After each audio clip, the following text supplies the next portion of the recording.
নবী রাহমাতুল লিল আলামিন বলছেন, বান্দা যখন সিজদায় যায় কপালটা তার মাটিতে লাগে না, রহমানের দরবারে গিয়ে লাগে।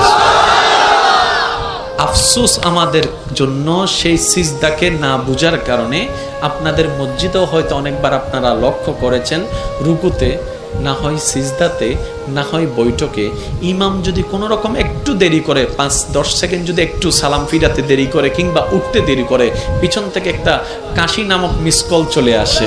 কাশি নামক মিসকল চলে আসে, ও ভাই তুই কাশলি কেন, তোর কি জক্কা হয়েছে?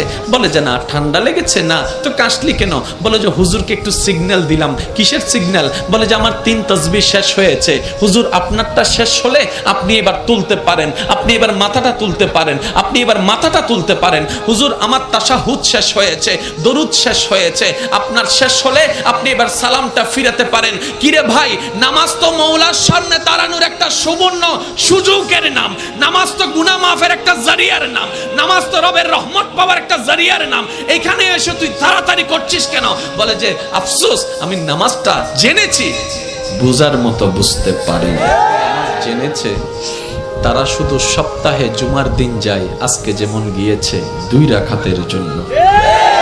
আর যারা নামাজ বুঝতে পেরেছে তারা তো 5 ওয়াক্ত পড়ে পড়ে হাজার ব্যস্ততার মধ্যে রাতের ঘুমটাকে হারাম করে গভীর রাতে তাহাজ্জুদ নামাজে দাঁড়াইয়া যায়। কাউকে টেনে মসজিদে আনা যায় না। ওরা হচ্ছে জান্নেওয়ালা, আমার মতো আপনার মতো। আর যারা নামাজকে বুঝতে পেরেছে, নামাজের স্বাদ বুঝতে পেরেছে, নামাজের মজা বুঝতে পেরেছে, রুকুর মজা বুঝতে পেরেছে, সিজদার প্রশান্তি বুঝতে পেরেছে, তাদেরকে টেনে সিজদা থেকে তোলাও যায় না। সেজন্য এখন আপনারাই সিদ্ধান্ত নেন, কি জানার তলে থেকে ঝগড়া করবেন নাকি বুঝার তলে থেকে মওলার সাথে প্রেম করবেন। আপনাদের ব্যাপার, আপনাদের ব্যাপার, আপনাদের ব্যাপার, যার যার ব্যাপার। সব একটা কথা বলি, আল্লাহ আমাদেরকে দুনিয়াতে যতটুকু বিশা দান করেছেন, অর্ধেক হায়াত শেষ, বাকি আছে আমাদের অল্প একটু। ভাইয়া ভাইয়া একটু বাকি আছে, আমারও আপনারও, আমাদের সবার। মরার সময় অন্তত এমন কিছু রেখে যেন না, যেন এলাকার মানুষ আপনার মৃত্যুর সংবাদটা শুনে আলহামদুলিল্লাহ বলে। এমন কিছু রেখে যেন না, যেন আপনার ছেলেরা, আপনার নাতিরা আপনার নাম শুনলে যেন লানত দেয়। এটা জীবন নয়, এটা জীবন নয়, এটা জীবন নয়।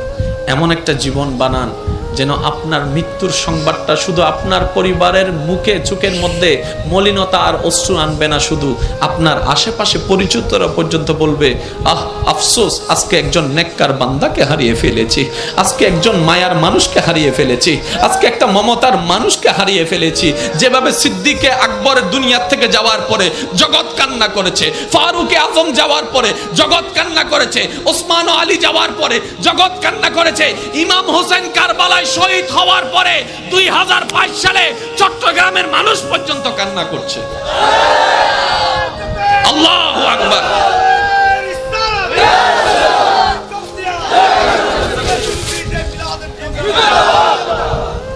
কে দিছে? কে দিছে? মাশাআল্লাহ, মাশাআল্লাহ, মাশাআল্লাহ, আলহামদুলিল্লাহ। আমি রাখছি, সবাই বলেন একবার মারহাবা। তাহলে একটার নাম জানা। অনেকে বলবেন, হুজুর এই জানা এবং বুঝা শব্দ নিয়ে এতক্ষণ সময় পার করে দিলে কেমনে হবে? ভাই, জানতে বেশিক্ষণ লাগে না, বুঝতে একটু সময় লাগে। এবার আসেন, জানাটা হয় কোন জায়গায়, বুঝাটা হয় কোন জায়গায়। মনোযোগ, মনোযোগ আছে। এবার আগে একটা কথা আমি শুনতে চাই, ওলামায়ে কেরাম এবং মুরব্বীরা যারা স্টেজ আছেন, আপনারা কেউ রেসপন্স দিবেন না, শুধু আমার ভাই যারা আছেন রেসপন্স দিবেন। সফল হতে চান না ব্যর্থ হতে চান? আরেকটু জোরে। কবর কি অন্ধকার বানাতে চান না আলোকিত বানাতে চান? হাসরে কি বেইজ্জত হতে চান নাকি ইজ্জত পেতে চান? জাহান্নাম পেতে চান না জান্নাত পেতে চান? আর এই সবগুলা পাওয়ার জন্য একজনকে খুশি করতে হবে, তিনি কে? সুতরাং আল্লাহকে যদি খুশি করতে মনেই চায়, তাহলে কিছু কাজ করতে হবে, কিছু কাজ বাদ দিতেও হবে। এমনি তার হবে না, কিছু কাজ করতে হবে, কিছু কাজ বাদ দিতে হবে। এবার আসেন, জানা আর বুঝা। আমরা জানি কোন জায়গা থেকে আর বুঝি কোন জায়গা থেকে, এই জিনিসটা একটু আইডেন্টিফাই করার দরকার। আচ্ছা আচ্ছা, এটা কি? আমি তো কিচ্ছু বলি না, আপনারা বললেন সবাই মোবাইল, কিন্তু কেউ এটাকে লাইক বললেন না কেন? শুনুন, এই জিনিসটা সর্বপ্রথম যখন আপনি দেখেছেন জীবনে, কখন দেখেছেন আপনার মনে নাই, কিন্তু যখনই দেখেছেন, চিনেছেন, এটাকে মোবাইল নামে আপনি চিনেছেন, পরিচয় কর্নেওয়ালা মোবাইল নামে পরিচয় করে দিয়েছিল। ওই দিন থেকে আপনার চোখের ক্যামেরা সেটাকে ছবি তুলেছিল। ওই চোখের ক্যামেরাটা ছবি তোলার সাথে সাথে সেটা মেমোরি কার্ডে সেভ হয়েছে, আর মেমোরি কার্ডে সেভ হওয়ার সময় এখানে লেখা ছিল মোবাইল। সেজন্য আপনার ব্রেন যতদিন ঠিক থাকবে, আপনাকে জিজ্ঞেস করার সাথে সাথে আপনি মোবাইল বলবেন। যেদিন এটা নষ্ট হয়ে যাবে, যখন সব সফটওয়্যার সবগুলো আউলা জাউলা হয়ে যাবে, মেমোরি কার্ড যখন ফরম্যাট হয়ে যাবে, সেজন্য পাগলকে বললে পাগলে চিনে না, কই মোবাইল দেখাইলে সে বলে যে লাইট, লাইট দেখাইলে বলে মাইক্রোফোন, মাইক্রোফোন দেখাইলে বলে বলি গড়ি। ব্যাপারটা কি? কারণ ওখানে সিস্টেম সবগুলা নড়ে গিয়েছে। মনে রাখবেন ভাইয়েরা, জানাটা হয় এখানে, জানাটা সেভ হয় ব্রেইনে, বুঝাটা আসতে হয়। আরেকটু জোরে বলেন না রে বাবা। জানাটা হয় এখানে, এটা আমার নয়, সবার। জানাটা হয় এখানে, বুঝাটা হয় এখানে। এবার সমাজ অসুন্দর হচ্ছে মানুষের কারণে, পরিবার অশান্তি হচ্ছে কোনো না কোনো মানুষের কারণে। কি নষ্ট হয়ে গেল মানুষটার? হাত বলে যে না, নাক বলে যে না, বলে যে মনটা নষ্ট হয়ে গিয়েছে, মনটা নষ্ট হয়ে গিয়েছে। এই মানুষটার মনটা যদি সুন্দর হয়, সবকিছু সুন্দর হয়। মাকে জানলাম, বাবাকে জানলাম, স্বামীকে জানলাম, স্ত্রীকে জানলাম, বড় ভাইকে জানলাম, ছোট ভাইকে জানলাম, ন্যায় কি জানলাম, অন্যায় কি জানলাম, ভালো কি জানলাম, খারাপ কি জানলাম। পারি না কেন? বলে যে মন থেকে বুঝাটা হয় নাই, মন থেকে বুঝাটা হয় নাই। যখন আপনার জানাটার সাথে মনের বুঝাটা চলে আসবে, আপনি তখন বুঝতে পারবেন আপনার জান্নাত। আপনার মাকে দেখলে শুধু মা মনে হবে না, মনে হবে একটা জান্নাত আসতেছে, জান্নাত আসতেছে, জান্নাত আসতেছে। বাবাকে দেখলে মনে হবে না বাবা আসতেছে, মনে হবে জান্নাতের দরজা দাঁড়ায় আছে। আল্লাহু আকবার। এবার একটু খেয়াল করবেন, ভালোবাসা ছাড়া সংসার হয়? আপনারা যেটা বলবেন আমি সেটা নিয়ে আগাবো। ভালোবাসা ছাড়া সংসার হয়? ভালোবাসা ছাড়া পরিবার টিকে? ভালোবাসা ছাড়া আপনার ব্যবসা টিকবে? ব্যবসার প্রতি যদি আপনার ভালোবাসা না থাকে, শেষ।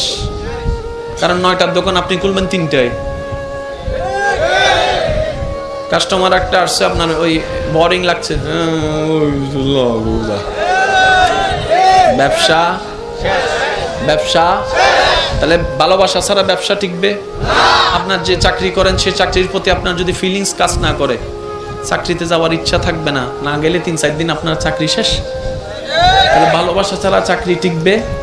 জোরে বলেন না, ভালোবাসা ছাড়া চাকরি টিকবে?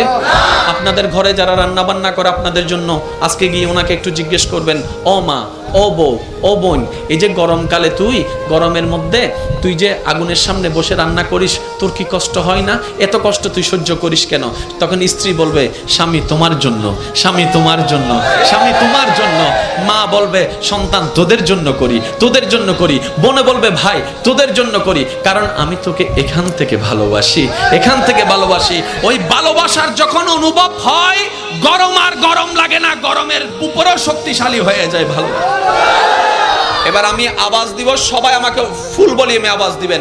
ভালোবাসা ছাড়া সংসার টিকে, ভালোবাসা ছাড়া পরিবার টিকে, ভালোবাসা ছাড়া ব্যবসা হয়, ভালোবাসা ছাড়া চাকরি হয়, ভালোবাসা না থাকলে পড়ালেখা হয়, ভালোবাসা না থাকলে কোনো কিছু হয়। তাহলে ভালোবাসা না থাকলে নামাজ কিভাবে হবে? ভালোবাসা না থাকলে রুকুটা কিভাবে হবে? ভালোবাসা না থাকলে সিজদা কিভাবে হবে? তাই তো নবী রাহমাতুল লিল আলামিন বলছেন, নবী রাহমাতুল লিল আলামিন বলছেন, বান্দা যখন সিজদায় যায়, কপালটা তার মাটিতে লাগে না, রহমানের দরবারে গিয়ে লাগে। আফসোস আমাদের জন্য সেই সিজদাকে না বুঝার কারণে। আপনাদের মসজিদেও হয়তো অনেকবার আপনারা লক্ষ্য করেছেন, রুকুতে না হয় সিজদাতে না হয় বৈঠকে ইমাম যদি কোনো রকম একটু দেরি করে 5-10 সেকেন্ড যদি একটু সালাম ফিরাতে দেরি করে কিংবা উঠতে দেরি করে, পিছন থেকে একটা কাশি নামক মিস কল চলে আসে, কাশি নামক মিস কল চলে আসে, ও ভাই তুই কাশলি কেন, তোর কি জক্কা হয়েছে? বলে যে না ঠান্ডা লেগেছে। না তো কাশলি কেন? বলে যে হুজুরকে একটু সিগন্যাল দিলাম। কিসের সিগন্যাল? বলে যে আমার 3 তাসবিহ শেষ হয়েছে। হুজুর আপনারটা শেষ হলে আপনি এবার তুলতে পারেন, আপনি এবার মাথাটা তুলতে পারেন, আপনি এবার মাথাটা তুলতে পারেন। হুজুর আমার তাশাহুদ শেষ হয়েছে, দরুদ শেষ হয়েছে, আপনার শেষ হলে আপনি এবার সালামটা ফিরাতে পারেন। কিরে ভাই, নামাজ তো মওলার সামনে দাঁড়ানোর একটা সুবর্ণ সুযোগের নাম, নামাজ তো গুনাহ মাফের একটা জারিয়ার নাম, নামাজ তো রবের রহমত পাওয়ার একটা জারিয়ার নাম। এখানে এসে তুই তাড়াতাড়ি করছিস কেন? বলে যে আফসোস আমি নামাজটা জেনেছি, বুঝার মতো বুঝতে পারি। যদি ভালোবাসা থাকতো সে আর কাশি দিতে পারতো না। সে বলতো যদি সিজদায় এতটুকু আরেকটু থাকতে পারি। এক পর্যায়ে সে বলতে বাধ্য হবে, মাওলা মরণ তো একদিন না একদিন হবে, আমার মরণটা না হয় এমন অবস্থায় দিও যেন আমার কপালটা তোমার দরবারে সিজদা অবস্থায় থাকে। মাওলা আমার কপালটা তোমার দরবারে সিজদা অবস্থায় থাকে। আমার জবান থেকে বের হবে সুবহান রাব্বিয়াল আলা, সুবহান রাব্বিয়াল আলা, সুবহান রাব্বিয়াল আলা। আমি বান্দা তোমার প্রশংসা করতেই থাকবো, ওই মুহূর্তে যেন আমার জানটা তোমার দরবারে চলে যায়। সুবহান। ভালোবাসা ছাড়া কিচ্ছু হবে না। এবার আপনি মানেন না মানেন, এবার নিজেকে প্রশ্ন করুন, তর্কের দরকার নাই। নামাজের প্রতি কার ভালোবাসা কেমন এবং সে ভালোবাসার মূল কারণ কি? কারণ দুইটা, কারো ভালোবাসা জান্নাত, কারো ভালোবাসা রহমান। কিন্তু আমাদের বেশিরভাগের ভালোবাসা যদিও থাকে সেটা হচ্ছে অনলি ফর জান্নাত, অনলি ফর, জোরে বলেন। এটা আপনাদের অনেকের মাথায় বসে নেই, একটু পরে আপনারা নিজেরাই বুঝতে পারবেন। বললাম না আজকে 50-50, আমি করব 50, বাকিটা আপনারাই সামলাই নিতে পারবেন ইনশাআল্লাহ। স্যার দেখি একবার যার যত শক্তি আছে মহব্বত নিয়ে একবার দরুদ শরীফ পড়েন। আল্লাহুম্মা সাল্লি